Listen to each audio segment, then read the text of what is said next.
Bonjour, coucou, Miss Ngabou, Nabobara Ngabou, Mbolu Mboluanou.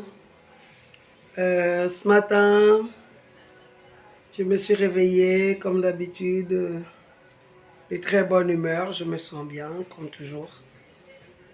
Juste, je voulais expliquer rapidement quelque chose au sujet des coefficients. J'entends ci et là, c'est une bonne chose, ce n'est pas une bonne chose. Je voudrais rappeler que ce n'est pas d'aujourd'hui que nous avons parlé de ces coefficients revus au même niveau. Depuis, paix à son âme, Hassan, Louis-Patrick Mombo, qu'on assistait sur la table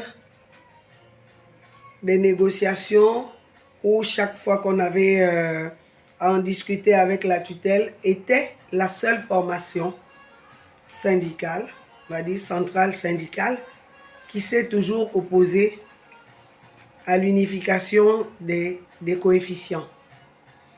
Pas parce que ce n'était pas une bonne chose en elle-même, mais parce que il faudrait que les gens comprennent qu'il est très intéressant de découvrir les talents de X ou Y personnes.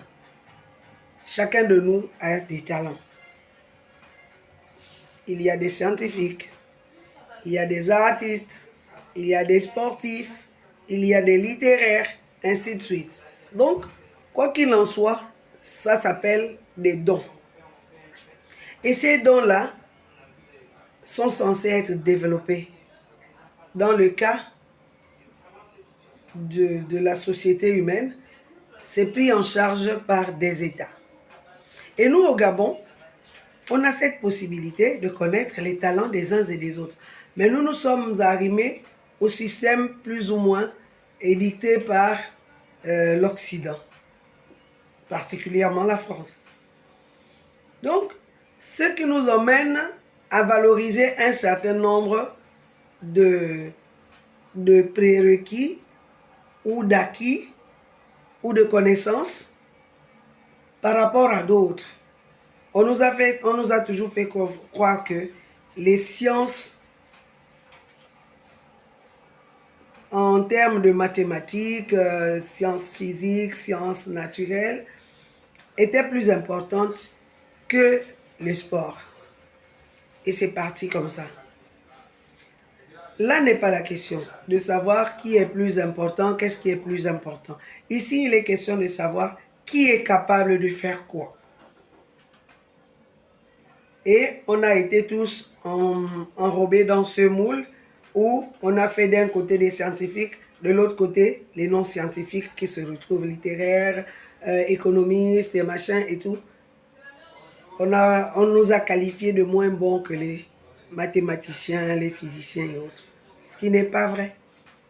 Mais ici à l'école, vous allez uniformiser les coefficients, c'est bien. Mais une fois qu'on aura découvert les différents talents de X ou Y, parce que quoi qu'il en soit, on trouvera beaucoup d'artistes, on trouvera beaucoup de sportifs. Mais où est-ce qu'on les caserait à partir de la classe de seconde? Il n'y a nulle part. Et c'est là où on se retrouvait toujours buté à l'idée de mettre les coefficients au même niveau. Une fois qu'on aurait peut-être trouvé un palliatif au lycée, mais quand on arrive à l'université, où est-ce qu'on peut caser tous les artistes? L'ENAM, ça ne suffit pas. L'INJS, ça ne suffit pas. L'école de musique est où? Il n'y en a pas. Donc, c'est bien de découvrir les talents des enfants. C'est bien beau que chacun avance selon ses possibilités ou ses capacités. Mais après, il faut créer des écoles pour les accueillir.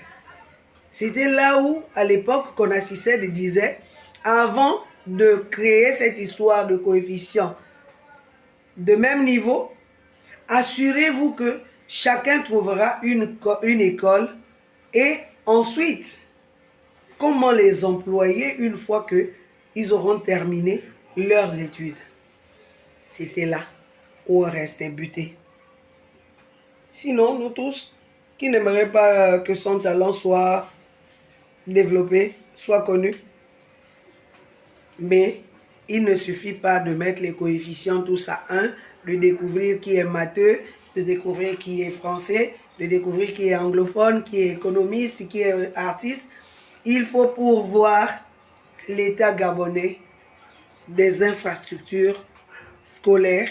Ensuite, penser au sortir de ces études, quoi faire de ces gens qu'on aurait formés. C'est de ça qu'il s'agit. Voilà pourquoi Konasised avait toujours dit niet.